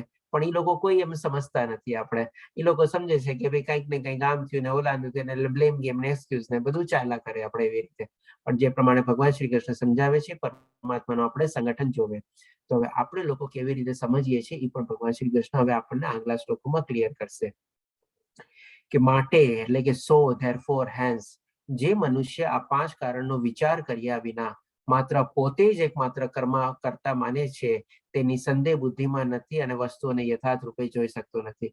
એટલે આપણે તો શું, આ 4 ચીજ મળી ગઈ અને આપણે એ પ્રમાણે કાર્ય શરૂ કરી દીધું અને સક્સેસ મળી ગયો તો ભાઈ આપણે હા મારા લીધે થયું, મેં કર્યું, આવી રીતે આમ બધું આપણે ગર્વથી કહીએ. અને જો ફેલ થયું તો પછી એકબીજા ઉપર આપણે દોષ આપવાનું ઢાળું કરી દઈએ. તેના માટે ભગવાન શ્રી કૃષ્ણ કહે છે કે નિસંદેહ એટલે કે વિધાઉટ એની ડાઉટ એ બુદ્ધિમાન નથી, એટલે કે મૂર્ખ તરીકે ગણાવે છે. અને જે ચીજ જે રીતે જોવાની હોય એ રીતે પણ એ જોતો નથી. આવી રીતે ભગવાન શ્રી કૃષ્ણ સમજાવે છે કે ભગવાનની સહમતિ વગર, ભગવાનની અનુમતિ વગર આપણે કોઈ કર્મ પૂરું પાડી શકતા જ નથી આપણે. હવે ભગવાન શ્રી કૃષ્ણ આપણને ટોટલ લગભગ 6 ચીજ સમજાવશે. આપણે એક એક કરીને કવર કરશું. આપણે ભગવાન શ્રી કૃષ્ણ કહે છે જ્ઞાન, જ્ઞેય અને તથા જ્ઞાતા આ ત્રણેય કર્મના પ્રેરક બળ છે. એટલે કે શું છે કે આપણે ડ્રાઇવિંગ ફોર્સ, પ્રેરક બળ એટલે કે શું ભાઈ, શું કામે આપણે કરીએ છીએ. જેમ કે આપણે અત્યારે જ આપણે ઓનલાઈન કોર્સનો જ આપણે દાખલો લઈએ, આપણે ત્યારે ભગવદ્ ગીતાનું જ્ઞાન લેવા આપણે બેઠા છીએ. એટલે કે આપણે શું છે, એક આપણો વિષય છે કે ભાઈ આપણે શેનું જ્ઞાન લેવું છે, તો કે ભગવદ્ ગીતાનું આપણે જ્ઞાન લેવાનું છે. થઈ ગયું બરાબર. પછી જ્ઞેય એટલે કે ઈ જ્ઞાનનું લક્ષ્ય શું છે, એટલે કે ઈ જ્ઞાન દ્વારા આપણને શું મળશે એ આપણે એમાંથી સમજીએ છીએ કે ભાઈ આપણે કોણ છીએ, ક્યાંથી આવ્યા છીએ, આપણા જીવનનું લક્ષ્ય શું છે, આપણે ક્યાં જવાનું છે, એ બધું આપણું જ્ઞેય કહી શકીએ. એટલે આપણા ઓબ્જેક્ટિવ, પર્પઝ અથવા તો મોટિવ એ જ્ઞાન મેળવવાનો એટલે કે જ્ઞેય. પછી જ્ઞાતા એટલે કે ભાઈ એ જે જ્ઞાનને જાણે છે એને જ્ઞાતા કહેવાય છે. એટલે કે માની લો જેને આ બધું ભગવદ્ ગીતાનું જે જ્ઞાન હોય અથવા જે આપણને જ્ઞાન દેવા જઈ રહ્યા હોય એને આપણે જ્ઞાતા તરીકે ઓળખીએ. એટલે કે આ 3 જે ચીજ છે, કારણ કે માની લો આપણે જ્ઞાન મેળવવું હોય તો ક્યાંથી મેળવવું એના માટે આપણે જવું પડે ને, એના સોર્સ માટે જવું પડે, એટલે કે કોઈ જ્ઞાતા પાસે જવું પડે. એટલે કે આ 3 ચીજ ભગવાન શ્રી કૃષ્ણ કહે છે કે આ પ્રેરક બળ છે, એટલે કે ડ્રાઇવિંગ ફોર્સ છે. અને બીજી જે 3 ચીજ ભગવાન શ્રી કૃષ્ણ કહે છે ઇન્દ્રિયો, કરણ એટલે કે આપણે જ્ઞાનેન્દ્રિયો અને કર્મેન્દ્રિયો, કર્મ એટલે કે કંઈક ને કંઈક આપણે જે એફર્ટ ને બધું આપીએ છીએ, અને કર્તા જેમ કે આપણે લોકો જાણવાની કોશિશ કરીએ છીએ. આ 3 કર્મના સંઘટક છે. સંઘટક એટલે કે શું, ડ્રાઇવિંગ ફોર્સની સાથે જ્યારે આ 3 સંઘટક જોડાય અથવા તો એનું સંયોજન થાય અથવા તો કમ્બાઈન થાય ત્યારે જઈને એ લોકો પછીમાં પ્રવૃત્ત થાય છે. હવે જેમ કે જ્ઞાન મેળવવા માટે એ લોકો કોઈક આપણે પોતે ચોપડી ભગવદ્ ગીતા લે, એને વાંચે એટલે કે એની ઇન્દ્રિયો આપણે એમાં યુઝ થઈ, કર્મ કર્યું એટલે કે સારો એવો જે ટાઈમ આપ્યો તો એ પ્રમાણેનું કર્મ થયું, અને જે પ્રમાણે જે ચોપડી વાંચતા હોય, ભગવદ્ ગીતાનું આપણે અધ્યયન કરતા હોય એ કરતા થઈ ગયો. આપણે આને 3 ભગવાન શ્રી કૃષ્ણ સંઘટક તરીકે કહે છે, અથવા તો જોઈનિંગ ફેક્ટર અથવા તો એડજોઇનિંગ કમ્બાઇનિંગ ફેક્ટર તરીકે, જે ડ્રાઇવિંગ ફોર્સની સાથે આપણે કમ્બાઈન થાય છે અને પછી કર્મ આગળ વધે છે. હવે ભગવાન શ્રી કૃષ્ણ આજે જ્ઞાન જે છે આને પણ આપણે 3 વિભાગમાં ડિવાઈડ કરશે, કારણ કે બધી ચીજ ભગવાન શ્રી કૃષ્ણ આપણને હવે અલગ અલગ 3 ચીજમાં વર્ણવશે. શું વર્ણવશે આપણને? જ્ઞાન, જ્ઞેય, કર્તા, કર્મ, ધૃતિ એટલે કે ડિટર્મિનેશન, આપણું કેવું મજાનો નિશ્ચય છે આપણે એ, અને લાસ્ટમાં સુખ, આપણે કે સુખ પણ આપણને કેવું મળે છે. આ બધી ચીજ ભગવાન શ્રી કૃષ્ણ સત્વગુણ, રજોગુણ અને તમોગુણ એમ બધા અલગ અલગ વિભાગમાં ડિવાઈડ કરશે. તો સૌ પ્રથમ પહેલા ભગવાન શ્રી કૃષ્ણ જ્ઞાનથી શરૂઆત કરે છે કે જ્ઞાન બી આપણે 3 પ્રકારનું હોય છે: સત્વગુણ, રજોગુણી અને તમોગુણી જ્ઞાન. તો આજે આપણે જ્ઞાન અને હજી એક આપણે કવર કરશું, એના પછી આપણે બાકીના આપણે કાલે કવર કરશું. તો 20મા શ્લોકમાં ભગવાન શ્રી કૃષ્ણ કહે છે, જે જ્ઞાનથી અસંખ્ય રૂપોમાં વિભક્ત થયેલા સર્વ જીવોમાં, અહીંયા સુધી લઈએ આપણે. અસંખ્ય રૂપોમાં એટલે કે શું? આપણે જાણીએ છીએ કે ભાઈ આ ભૌતિક દુનિયામાં 84 લાખ ટાઈપની યોનિઓ છે, એટલે કે બધા અલગ અલગ જીવો છે, અલગ અલગ બધા પ્રમાણે અલગ અલગ શરીર ને બધું ધારણ કરેલા છે. એટલે કે બધામાં એ લોકો ડિવાઈડ થયેલા, એટલે શું કે છે? વિભક્ત થયેલા. વિભક્ત એટલે કે ડિવાઈડ થયેલા, કે જેટલા બી આ જીવો છે બધા જેટલા જ આત્મા છે અલગ અલગ 84 લાખની ડિફરન્ટ યોનિમાં બધા ડિવાઈડ થયેલા છે. સર્વ જીવોમાં એક જ અવિભક્ત આધ્યાત્મિક પ્રકૃતિ જોવામાં આવે છે, તે જ્ઞાનને સાત્વિક કહેવાય છે. એટલે કે માની લો બધા શરીર તો બધા અલગ અલગ ડિવાઈડ થયેલા છે 84 લાખની અલગ અલગ યોનિઓમાં, પણ એમાં અવિભક્ત શું છે? એટલે કે અનડિવાઇડેડ, અવિભક્ત એટલે કે અનડિવાઇડેડ. અનડિવાઇડેડ શું છે? તો કે ભાઈ બધામાં એક જ આત્માનો વાસ છે, અને એ રીતે જે જોવે છે એને ભગવાન શ્રી કૃષ્ણ કહે છે કે સાત્વિક જ્ઞાન છે. હવે ભગવાન શ્રી કૃષ્ણ આપણને રજોગુણી જ્ઞાન કહેશે, એટલે કે આપણે જેમ ત્રણેય ચીજ અલગ અલગ સમજશું ને ત્યારે એક બીજી ચીજ છે ને આપણને થોડીક વધારે ક્લિયર થતી જશે. જેમ કે અત્યારે ખાલી આપણે આ ચીજ સમજ્યા કે બધામાં એક જ આત્મા આપણે જોવાની છે અલગ અલગ યોનિઓમાં. હવે એ ચીજ આપણને ઓર ક્લિયર થશે જ્યારે આપણે રજોગુણી સમજશું, કારણ કે કેવી રીતે બધા જોતા હોય છે.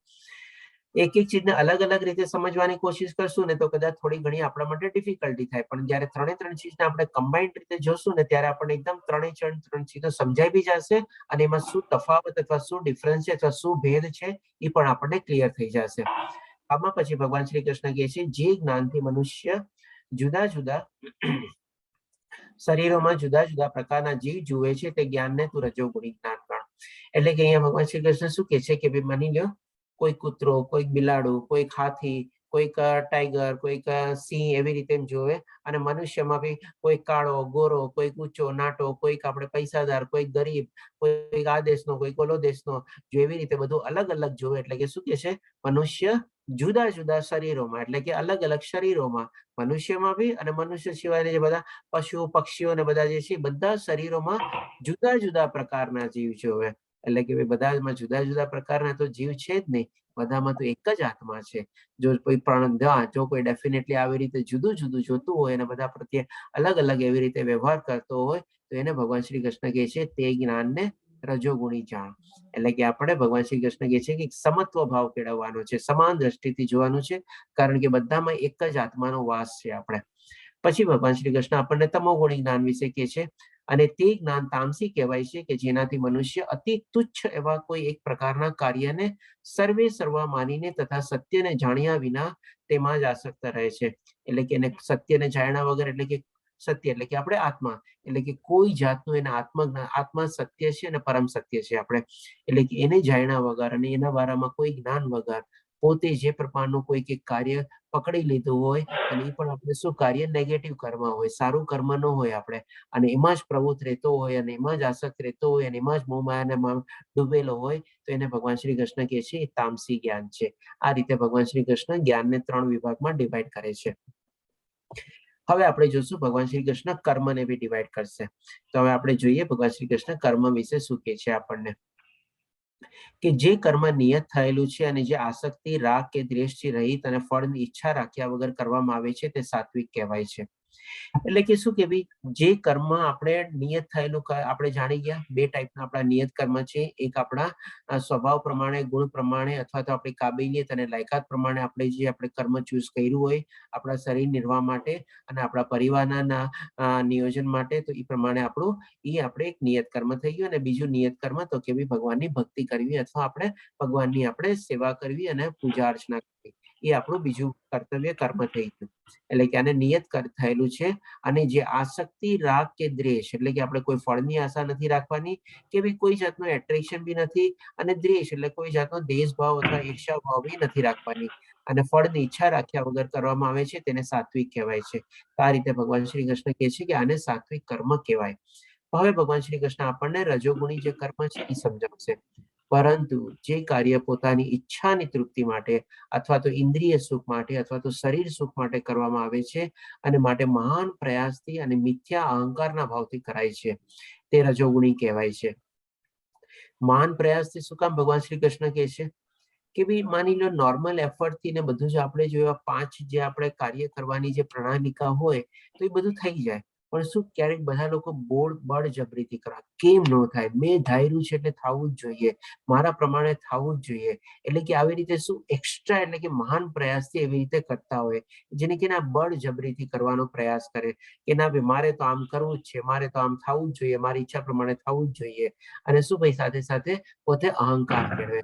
પછી કારણ કે જો માની લો કામ થઈ ગયું તો તરત એને અહંકાર, જોયું મેં આવી રીતે આમ કર્યું ને એટલે આમ થયું, મેં આમ ન કર્યું હોત ને તો આમ ન થાત, મારા કારણે જ આ બધું કામ પાર પડ્યું, મારા વગર તો થાત જ નહીં. એટલે કે એવો જયારે કરતા ભાવ કેળવી લે તો એને ભગવાન શ્રી કૃષ્ણ કહે છે રજોગુણી કહેવાય છે. બધાને મ્યુટ કરી દઉં છું, પ્લીઝ પોતપોતાને મ્યુટ રાખજો. પછી ભગવાન શ્રી કૃષ્ણ હવે આપણને તમોગુણી કર્મ સમજાવશે કે તામસી કર્મ કોને કહેવાય. એટલે કે જે કર્મ મોહવશ શાસ્ત્રોક્ત આદેશોની અવગણના કરીને ભાવિ બંધનની પરવા કર્યા વિના અથવા તો હિંસા કે બીજાને દુઃખ આપવા માટે કરવામાં આવે છે તે તામસી કહેવાય છે. આપણે આ જોઈએ કે ભાઈ આ જે તામસિક કર્મ હોય છે ટોટલી નેગેટિવ પ્રવૃત્તિ હોય છે. બીજાને સુખ અથવા દુઃખ પહોંચાડવા માટે ક્યારેક ક્યારેક કરવામાં આવેલું છે, જે આપણે 16મા અધ્યાયમાં દૈવાસુર વિભાગમાં સરસ રીતે જોઈ ગયા. 17મા અધ્યાયમાં બી આપણે જોઈ ગયા કે કેવી રીતે આ લોકો બધા એવા યજ્ઞ તપ અને દાન બી કરે છે, પણ શું બીજાને હાનિ પહોંચાડવા માટે, બીજાને દુઃખ પહોંચાડવા માટે, અથવા તો કોઈક એવી નેગેટિવ પ્રવૃત્તિમાં હોય છે. અને ક્યાંય એમાં શાસ્ત્રોની આપણે દેખરેખ કરવામાં આવતી નથી, ટોટલી એની અવગણના અથવા અવહેલના જ કરવામાં આવે છે. અને એ રીતે આપણે કરે છે, આપણે જે આપણે 17મા અધ્યાયમાં બી સરસ રીતે સમજી ગયા. અને સાથે સાથે શું કે ભાઈ આ બધા જે લોકો નેગેટિવ કર્મ ને બધા જે કરતા હોય છે એનું જે રિઝલ્ટ આવે છે તો કે ભાઈ નરકમાં જાય છે, એ પણ આપણે સમજી ગયા. એટલે કે એ લોકોને પડ્યું કે શું થવાનું છે શું નહીં એને કાંઈ નથી ખબર, કારણ કે એ લોકો શું છે ભગવાન મને બધા માનતા જ નથી, પોતપોતાની થિયોરી ની બધી ચલાવે છે. એટલે કે ભાવિ બંધનની પણ પરવા કર્યા વગર આવી રીતે પોતાના કર્મોમાં એમાં પ્રવૃત્ત હોય છે, એને ભગવાન શ્રી કૃષ્ણ તામસી કર્મ બતાવે છે. તો આજે આપણે અહીંયા સુધી સીમિત રાખશું અને આના પછી એક મારે બેક ટુ બેક ક્લાસ છે, તો જો કોઈને પ્રશ્ન હોય તો લઈ શકીએ છીએ આપણે, નહીં તો પછી આપણે પાર્થ પ્રભુજી જે છે આપણે કિડ્સના ક્લાસીસ ને બધા લઈએ છીએ એ આપણે જોઈન કરવાના છે. એ આપણે શું છે મેઇન ઉદ્દેશ કે ભાઈ આપણે જે નેક્સ્ટ બેચ શરૂ થવાનો છે મે મહિનાથી 9મી મે થી, એમાં આપણે આપણા કિડ્સ અને એ લોકોને પણ કેવો સરસ મજાનો આપણે લાભ આપી શકીએ છીએ. કારણ કે આ જ્ઞાન આપણે તો કેળવીએ જ છે, બરાબર જ છે, પણ સાથે સાથે આપણી જે ભાવિ પેઢી છે એના માટે પણ આ બહુ મહત્વનું જ્ઞાન છે. તો એ પણ એ લોકોને પણ આપણે આપવું જરૂરી છે. કારણ કે શું છે આપણે જાણી ગયા હતા 16મા અધ્યાયમાં કે આ જે આપણા જે પ્રહલાદ મહારાજ પહેલેથી કરતા હતા, આપણે જન્મ પહેલા ધ્રુવ મહારાજ 5મી વર્ષથી, અને જો આ પ્રમાણે આપણે આપણા કિડ્સને અત્યારથી જો આપણે આધ્યાત્મિક જ્ઞાન આપણે શરૂ કરવાનું આપી દઈએ તો એના સંસ્કાર સારા એવી રીતે કેળવાય કે જેથી કરીને એ લોકો બધો લાભ મળી શકે અને એવી રીતે સારા કર્મોમાં બધા લોકો પ્રવૃત્ત થઈ શકે. કારણ કે બાકી નહીં તો પછી કળિયુગ એટલો ખરાબ સમય આવવાનો છે, ખબર નથી પડવાની કે ભાઈ શું આપણા બાળકોનું થશે આપણને, અને એ પણ એક બહુ મોટી ચિંતા છે કે જે આપણને કોરી ખાય છે. આપણે તો આપણે અત્યારે નમનીસા દાસ પ્રભુજી દ્વારા બહુ સરસ મજાનું આયોજન થયેલું છે. આપણે આ એડલ્ટ માટે છે, યુથ માટે છે અને કિડ્સ માટે બી છે. તો પાર્થ પ્રભુજી જે છે એ આપણે કિડ્સના બહુ સરસ રીતે ક્લાસ લે છે. પાર્થ પ્રભુજી આપ જોડાઈ ગયા છો કે હજી વાર છે? ઓકે, જોઉં છું કારણ કે એમણે મને 6:55 નો ટાઈમ આપ્યો હતો પાર્થ પ્રભુજીએ. મારા ખ્યાલથી હજી નથી જોડાણા લાગતા આપણે. ઓકે, કઈ વાંધો નહીં, હમણાં 1-2 મિનિટમાં જોડાવા જ જોઈએ. તો ઇન ધ મીન ટાઈમ જો કોઈને કોઈ પ્રશ્ન હોય તો લઈ શકીએ આપણે. હરે કૃષ્ણ. હા હિના માતાજી, આપનો હેન્ડ રેઝ છે, પૂછી શકો છો. હરે કૃષ્ણ એના માતાજી. પ્રભુજી મને ખબર નથી, મને પૂછતા આવડશે કે નહીં, પણ આમાં જે આપણે આમ તમે અત્યારે જે સ્લાઇડ છે એની પહેલાની જે સ્લાઇડ હતી એમાં એવું લખેલું હતું ને કે જે જ્ઞાનથી મનુષ્ય જુદા જુદા શરીરોમાં જુદા જુદા પ્રકારના જીવ જોવે તો એને રજોગુણી કહેવાય. તો મને એવું લાગતું હતું કે આપણને ઘણી વખત એવું થાય છે કે કોઈક વસ્તુ આપણને કોઈકની સાથે કરવી ગમે પણ કોઈકની સાથે ના ગમે.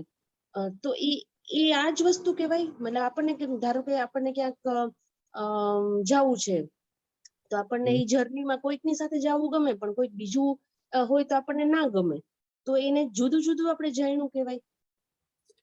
એ માતાજી આપણું રજોગુણી થઈ ગયું. આપણે ડેફિનેટલી આપણે અલગ અલગ સમજ્યા આપણને, કારણ કે આપણું મનને ગમે છે કોઈકની સાથે અને કોકની સાથે આપણને જવું નથી ગમતું. તો ડેફિનેટલી જ્યાં આપણે અદ્વૈત ભાવ આવે ને, એટલે કે ભાઈ આપણે ડબલ સાઈડ થઈ ગયું ને, તો એ આપણું રજોગુણીમાં આપણે આવી જાય. આપણે કે ભાઈ આપણે બંનેમાં આપણે અલગ અલગ રીતે જોઈએ છે, કેમ આની સાથે આપણને ગમે છે ને ઓલાની સાથે નથી ગમતું.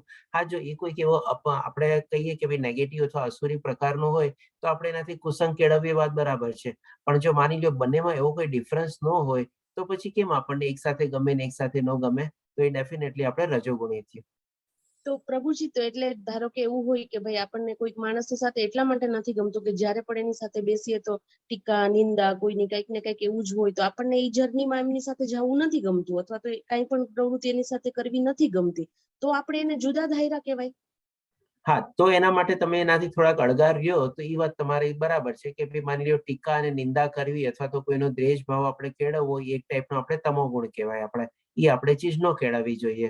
અને આપણી સાથે જો કોઈ એવો સંગ આપણે બનેલો હોય તો આપણે નોર્મલી એને આપણે એવોઇડ કરવું જોઈએ અથવા એની સાથે આપણે અસંગ કેળવવો જોઈએ. આપણે તો આપણે એ પ્રમાણે ન કહી શકીએ કે ભાઈ આપણે રજોગુણી છે. આપણે કારણ કે આપણી ત્યારે આધ્યાત્મિક જર્નીમાં આપણને બાધા બને છે. આપણને આપણે એવું, હા, જયારે બાધા બનતું હોય ત્યારે અને એનાથી જો આપણે કુસંગ એવી રીતે કેળવીએ તો ડેફિનેટલી એ રજોગુણમાં ન ગણાય. બરાબર પ્રભુજી, તમારી આધ્યાત્મિક જર્નીમાં બાધા ન બનવું જોઈએ. બસ બાધા બનતા માટે તમે જો એને કંઈક એવી રીતે કરો તો એ તમે ઇટ ઇઝ નોટ અ રજોગુણ. હરે કૃષ્ણ માતાજી. પ્રભુજી બહુ સરસ. હરે કૃષ્ણ. આપણે પાર્થ પ્રભુજી જોડાઈ ગયા છે. તો પાર્થ પ્રભુજી, હું આપને અત્યારે હોસ્ટ બનાવી દઉં છું. અને ઇનફેક્ટ હું હોસ્ટ જ બનાવી દઉં છું આપને, કારણ કે મારે પછી અત્યારે આના પછી ભક્તિ ભિક્ષાનો ક્લાસ છે તો એના માટે લીવ કરવું પડશે. અને પાર્થ પ્રભુજી મેં શોર્ટમાં ઇન્ટ્રોડક્શન પેલા આવ્યું છે, અત્યારે તમે આવી ગયા છો તો આપણે ઇન્ટ્રોડક્શન સંક્ષિપ્તમાં આપી દઈએ બધા ભક્તોને. આપણે પાર્થ પ્રભુજી આપણે કિડ્સના બેચ લઈએ છીએ અને બહુ સરસ રીતે બધા કિડ્સના બેચોનું એ પ્રમાણે આયોજન કરે છે. આપણને પણ છે ને ક્યારેક ક્યારેક કિડ્સના બેચ જ્યારે આપણે જોઈન કરીએ ને તો આપણને પણ લાગે કે ભાઈ આપણે પણ બાળક હોત તો આપણને પાર્થ પ્રભુજીના ક્લાસ એટલા સરસ રીતે આપણને એન્જોય કરવાની મજા આવે છે. કારણ કે બાળકોને અત્યારે ભગવદ્ ગીતા સમજાવી એ છે ને આપણને એડલ્ટ્સને સમજાવવા કરતા વધારે અઘરી છે. કારણ કે આધ્યાત્મિક જ્ઞાન આજકાલના જનરેશનના બાળકોને આપવું અને એ પણ એટલું રસપૂર્વક આપવું કેટલું કઠિન કામ કહેવાય. આપણે બધા અત્યારે આપણી ઉંમરમાં આગળ વધેલા હોય, હવે આધ્યાત્મિક જ્ઞાન લઈએ તો બરાબર છે, પણ બાળકોને અત્યારે આધ્યાત્મિક જ્ઞાન આપવું બહુ ડિફિકલ્ટ છે. પણ પાર્થ પ્રભુએ બહુ સારી એવા નિપુણતા કેળવેલી છે અને એટલું સરસ બધાને બાળકોને ઇન્વોલ્વ કરીને રાખે છે કે બાળકો લોકો બી શું છે એના ક્લાસનો હજી એટેન્ડ કરવા માટે રાહ જોતા હોય છે કે ભાઈ ક્યારે ક્લાસ શરૂ થાય અને ક્યારે હું પ્રમાણેમાં એટેન્ડ કરવું અને આપવું. અને એટલા જ માટે એના ફળ સ્વરૂપે સંખ્યા બી સારી એવી હોય છે અને બહુ સરસ રીતે આપણે આયોજન કરેલું છે પાર્થ પ્રભુજીએ. તો ઓવર ટુ યુ પાર્થ પ્રભુજી, અને હું આપની રજા લઈશ. જી, થેન્ક યુ પ્રભુ. હરે કૃષ્ણ બધાને. તમારો 5 મિનિટનો સમય લેશું. તમે બધા આટલું સરસ રીતે સવારે 6 વાગે ઇન્ડિયન ટાઈમ ઝોન પ્રમાણે જે હોય એ લોકો તો બહુ વહેલા ઉઠીને અટેન્ડ કરો છો, અને બહારના લોકો પણ પોતાના વ્યસ્ત ટાઈમમાંથી શેડ્યુલમાંથી ટાઈમ કાઢી અને ઇનફેક્ટ તમે આજ સુધી રહ્યા, ધેટ મીન્સ કે 18th ચેપ્ટર સુધી તમે રહ્યા, એટલે બધા ભગવાનના પરમ ભક્ત છો. આજે મારી સાથે બાળકોમાંથી 1-2 બાળકો આવ્યા છે કે જે તમને થોડુંક એક ડેમોન્સ્ટ્રેશન આપશે. સેમ બેચ છે, આપણું પ્રેઝન્ટેશન છે, પણ આઈ થિંક આપણે વર્બલી જ વાત કરીએ, એટલો બધો ટાઈમ નથી, થોડું લેટ થઈ ગયું છે. બેઝિકલી જે કોર્સ તમે કરો છો એ જ કોર્સ બાળકો માટે છે, પણ જેમ કેતન પારેખ પ્રભુએ કહ્યું કે થોડુંક બાળકો માટેનું ચેલેન્જિંગ થઈ જતું હોય કે આટલા નાના બાળકોને આપણે એ સમજાવવું, 6 વર્ષના બાળકો હોય, 10 વર્ષના બાળકો હોય, એને સમજાવવું કે આપણે શરીર નથી આત્મા છીએ, તો એ થોડુંક it is a difficult task. પણ ઇસ્કોન મેંગલુરે ખૂબ સરસ કોર્સ ડિઝાઇન કર્યો છે નામાનિષ્ઠા દાસ પ્રભુએ, અને ઇન્ટરેક્ટિવ સેશન્સ હોય છે બાળકો સાથેના. એમાં એવું નથી હોતું કે 1 કલાક સુધી ક્લાસ ચાલે, બાળકો 1 કલાક બેસી પણ ના શકે શાંતિથી, એટલે દર 10-15 મિનિટે કંઈક ને કંઈક એક્ટિવિટીઝ હોય તો એવી રીતે આપણે લેતા હોઈએ છીએ. મારી સાથે રિયા માતાજી છે કિડ્સ બેચમાંથી, એ નાની ઉંમરના છે અને એમને ઘણા બધા શ્લોકો કંઠસ્થ કરેલા છે. તો રિયા માતાજી, તમે શું કહેશો, આજે કયા શ્લોકનું પઠન કરશો? જરા અમારા બધાને ભક્તોને તમે શ્લોક પઠન કરીને શીખવાડો. તમે અનમ્યુટ કરી શકો છો રિયા માતાજી.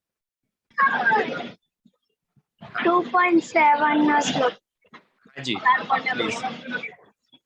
કાર્પણ્ય દોષો સ્વભાવ ગુચ્છામિ ત્વાં ધર્મ સંપૂર્ણ ચેતા યચ્છેયસન્નિશ્ચિतं બ્રૂહિ તન્મે શિષ્યસ્તેહં સાધિમાન ત્વાં પ્રપન્નમ.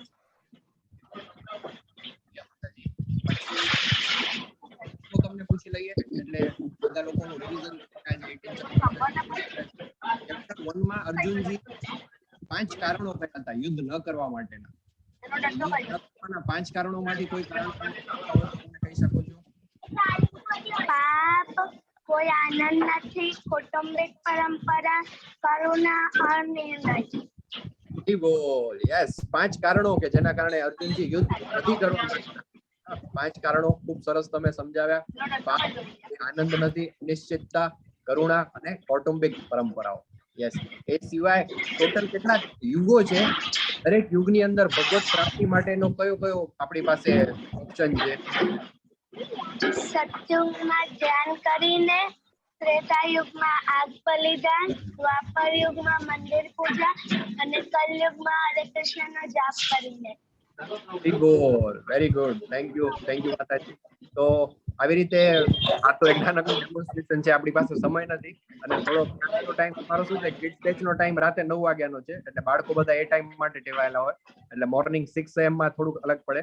પણ આવા સરસ મજાના નાના બાળકો હોય, રિયા માતાજી છે, એના સિવાય એવા બાળકો 5 વર્ષના 6 વર્ષના જેમને બોલતા પણ ના આવડતું હોય પણ સંસ્કૃતમાં કડકડાટ શ્લોક બોલતા હોય, તો એ રીતના આખું હોય છે.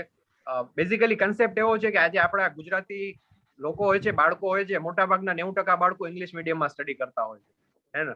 આપણે પેરેન્ટ્સને કહીએ તો પેરેન્ટ્સ પણ આમ ખબર નહીં ગર્વથી કે શરમથી કે પણ એમ કે મારા બાળકને તો ગુજરાતી આવડતું જ નથી. એટલે એક વખત આપણને પણ મનમાં થાય કે તમે આ ગર્વથી કહી રહ્યા છો કે શરમપૂર્વક કહી રહ્યા છો, હે ને? એટલે it is not just about Gujarati and English. We are living in a modern world, secular કન્ટ્રીમાં રહીએ છીએ, એટલે we are not against English education, પણ it is not just English education. English મીડિયમમાં બાળક ભણતો એટલે એનું કલ્ચરલ ને એ બધું ડેવલપમેન્ટ પણ એવી રીતે થાય. એને ક્રિસમસ ટ્રી નું ઇમ્પોર્ટન્સ મારે કે તમારે એમને એક્સપ્લેન ના કરવું પડે, હે ને? એ ક્રિસમસ ટ્રી શું છે અને એનો મહિમા શું છે એને ખબર જ હોય બાય ડિફોલ્ટ, કેમ કે એને એક એવું એન્વાયરમેન્ટ મળે. પણ તુલસી માતાજીનો મહિમા મારે ને તમારે ભેગા એફર્ટ કરીને એને સમજાવવો પડે, કેમ કે એને બાય ડિફોલ્ટ ક્યાંયથી નથી મળતો હોતો, બરાબર? તો તમને બધાને રિક્વેસ્ટ છે કે ઇવન ઇનફેક્ટ અત્યારે 20 લોકો ભક્તો છો તમે સાથે, તો તમારા ફેમિલીમાંથી જો આપણે ઈચ્છીએ તો નેક્સ્ટ બેચ માટે 40-45 બાળકો તો તમારા ઘરમાંથી જ મળી જાય, હે ને? દરેક ફેમિલીમાં 2-3 બાળકો હોય, આપણી આસપડોશમાં હોય, ફેમિલીમાં હોય, તો એ બધાને આપણે ભગવદ્ ગીતાના કોર્સ માટે આપણે એન્કરેજ કરીએ, કેમ કે આ જે પેઢી છે એ લોકો જો આ કોર્સ કરશે, ભગવદ્ ગીતાનું દિવ્ય જ્ઞાન મળશે, તો એમની અંદર ખૂબ જ નાની ઉંમરમાં ભક્તિભાવ આવી જશે અને ઘણી બધું એમનામાં પોઝિટિવ ચેન્જ આવશે, જે એમને એમના ભૌતિક વિશ્વમાં પણ આગળ હેલ્પફુલ થશે. અત્યારે અમારા જે બધા બાળકો છે રોજ સવારે વહેલા ઉઠીને ભગવાનને પ્રણામ કરે છે, માતા પિતાને પ્રણામ કરે છે, તુલસી માતાજીને જળ અર્પણ કરે છે, અર્ઘ્ય આપે છે, અને જે કંઈ પણ ભોજન લે છે એ બધું જ ભોજન એ ભગવાનને ભોગ ધરાવે છે અને પછી પ્રસાદ રૂપે ગ્રહણ કરે છે. આપણી સાથે આયુષ દેલવાડિયા પ્રભુ છે. હરે કૃષ્ણ આયુષ પ્રભુ. આયુષ પ્રભુ, તમે કયો શ્લોક સંભળાવશો અમને? 1.1 ધર્મક્ષેત્રે કુરુક્ષેત્રે. કાર્પણ્ય દોષો. હાજી બોલો. કાર્પણ્ય દોષો તપો સ્વભાવ પૃચ્છામિ ત્વં ધર્મ સમ્મૂઢચેતા યચ્છેયસ્ય નિશ્ચિतं બ્રૂહિ તન્મે શિષ્યસ્તેહં સાધિમાં ત્વાં પ્રપન્નમ. આપણી પાસે આયુષ પ્રભુ જે ગુરુ શિષ્ય પરંપરામાં નોલેજ આવ્યું છે, ક્યાંથી આવ્યું છે? ઇસ્કોનના ફાઉન્ડર આચાર્યથી લઈ એમનું નામ શું છે અને ત્યાંથી આપણી પાસે કઈ રીતે આવ્યું છે? ઇસ્કોનના ફાઉન્ડર આચાર્ય શ્રીલા પ્રભુપાદ, તેની પાસેથી નામ જય પતાકા સ્વામી પ્રભુપાદ, પછી નામાનિષ્ઠા સ્વામી પાસે, પછી ધર્મેશ્વર કૃષ્ણદાસ પ્રભુ પાસે, પછી હરી બોલ. તમારી પાસે, તમારી પાસે, તમારી પાસે. Very good.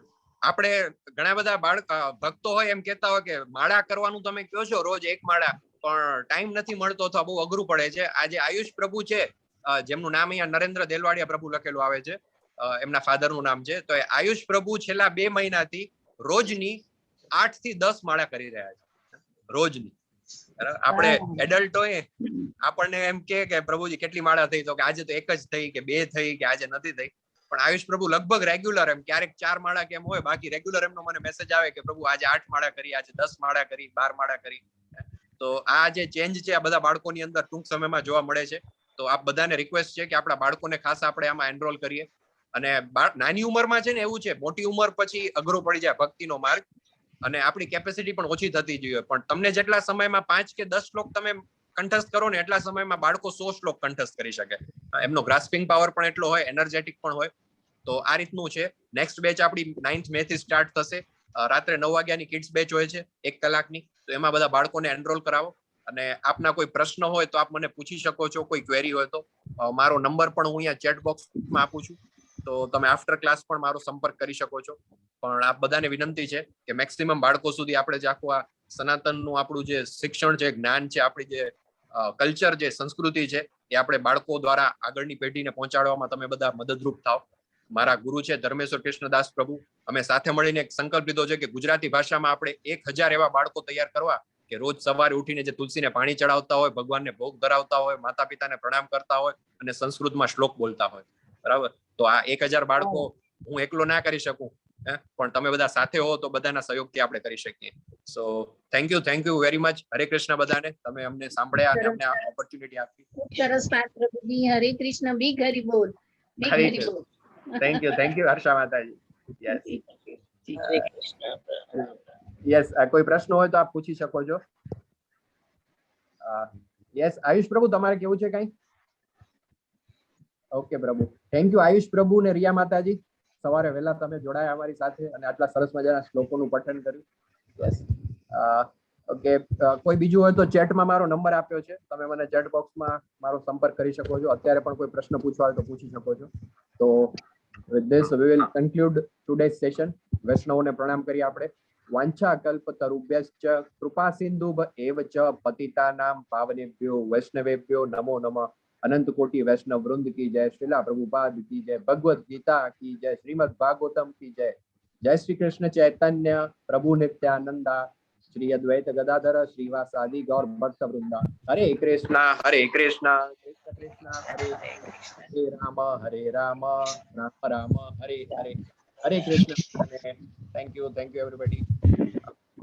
મારે પ્રભુનું ભક્તિ વૃક્ષનો ક્લાસ છે, બીજી લિંક ભક્તિ વૃક્ષમાં છે. કૃષ્ણ